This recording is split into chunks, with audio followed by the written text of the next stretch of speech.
with their masks on and everything, there's dust floating around. So they have this machine that sucks all the dust out and shoots it into a filter. Or shoots it outside where nobody is.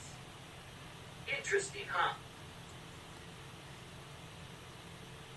Then they shall take other stones and put them in place of those stones, and he shall take other mortar and plaster the house. So they rebuild the area that they tore apart and that they got rid of the mold. By the way, they're mostly calling this a plague, not leprosy. Now, if the plague comes back and breaks out in the house after he has taken away the stones, which would most likely be because moisture was getting in the wall, that's where mold comes from.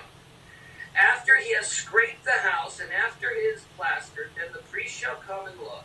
And indeed, if the plague has spread in the house and is an active leprosy, here they call it leprosy, in the house, it is unclean, and he shall break down the house, its stones, its timbers, and all the plaster in the house, and he shall carry them outside the city to an unclean place. So if a house is beyond saving, you tear it down, you get it outside the city so it doesn't spread to the next house. Moreover, he who goes into the house at all while it is shut up shall be unclean until evening, and he who lies down in the house shall wash his clothes, and he who eats in the house shall wash his clothes. But if the priest comes in and examines it, and indeed the plague has not spread in the house after the house was plastered, then the priest shall pronounce the house clean, because the plague has healed. And he shall take to cleanse the house 2 birds, cedar wood, scarlet and hyssop, and then we get back to the sacrifice of the cleansing. Okay. Then there's chapter 15 we're going to skip. It talks about bodily discharges, which would be from your nose, anything coming out of your body, and how that will spread. And so, again, very much along the same issues. Okay. So why did we go through all this about leprosy today?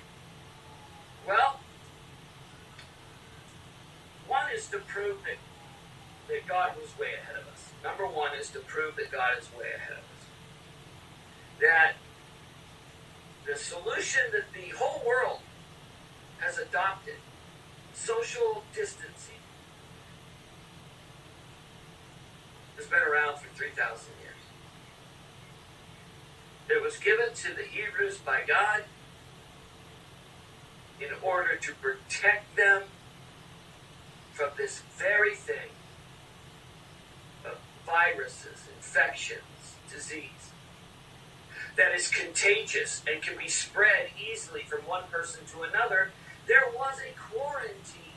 There was a solution given by God to a people 3,000 years ago. I encourage you, understand that God was way ahead of the game on most all these things that we're just figuring out. I mean, no, we didn't just figure this out about distancing for people and stuff. But there is no way that 3,000 years ago, these people figured this out. About eating, for instance, going back to the kosher diet. The Jews would never be able to eat a bat, a flying mammal, a rat.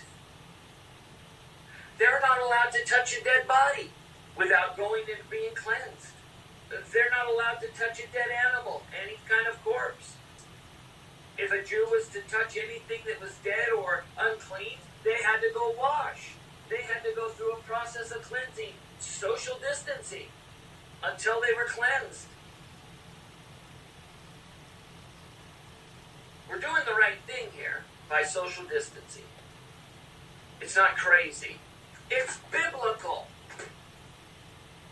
And it works.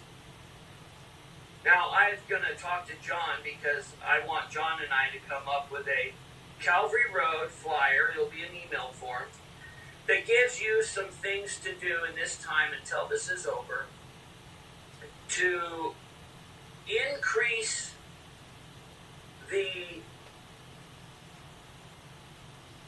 defense mechanism so that you don't get this.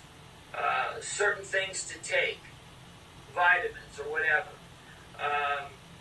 Things to do, wash your clothes. Don't just wear the same clothes day. I typically wear a pair of pants at work, 2 or 3 days in a row. I do, because I don't get dirty much anymore, because I'm a foreman of types, I'm a superintendent, so I don't get dirty like I used to. And so typically I can wear a pair of pants 2 or 3 days. I'm not doing that right now. Because if I get something, by the way, they just came out and said that you can catch this from the pump. I think Desiree, you sent this over. That you can catch this virus from the gas pump. I put gloves, plastic gloves in my daughter's and my wife's car, so that when they go to the gas station, they put on this glove, they pump their gas, then they peel the glove off and throw it in the trash. If you don't have gloves, you can just pull some paper towels out of the paper towel dispenser right there and use it and throw the paper towel away, or an old rag or anything else. Or plastic bags, Sue says. There's a number of ways. Just don't let it get on your hand. Okay? And always wash your hands. They're saying you should wash your hands constantly. When you shower, you should fully sud up, wash down completely, and you should be doing this maybe twice a day until this is over. God so loves us. I'm having my family do this. I'm being overcautious because I love them. And God so loves us that He gave us methods to protect us.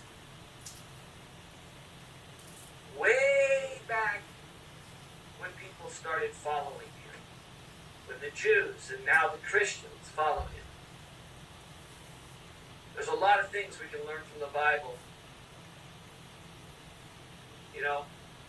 The whole 8 days, and then you circumcise a newborn. 8 days, the Bible says wait 8 days and circumcise. Apparently, it turns out that vitamin A, which is a K, which is a coagulant, is at its highest point at 8 days. Who could have dreamed that up back then? They didn't have the technology to know this. It wasn't until we had the technology that we figured out, wow, that 8 days thing really works. It's the best possible time to circumcise a young man, a boy, a baby, so that the coagulant, now they even give a vitamin K, Sue says. Anyway, my point is this. The Bible, God's love is in these scriptures. And He gives us the safety, the love through His methods of protection. We just have to obey. All right. Well, let's finish up the service with some worship, a worship song, and God bless you. And John and I will put together an email for you with some ideas of how to protect you and your family. God bless you. I love you. Bye-bye.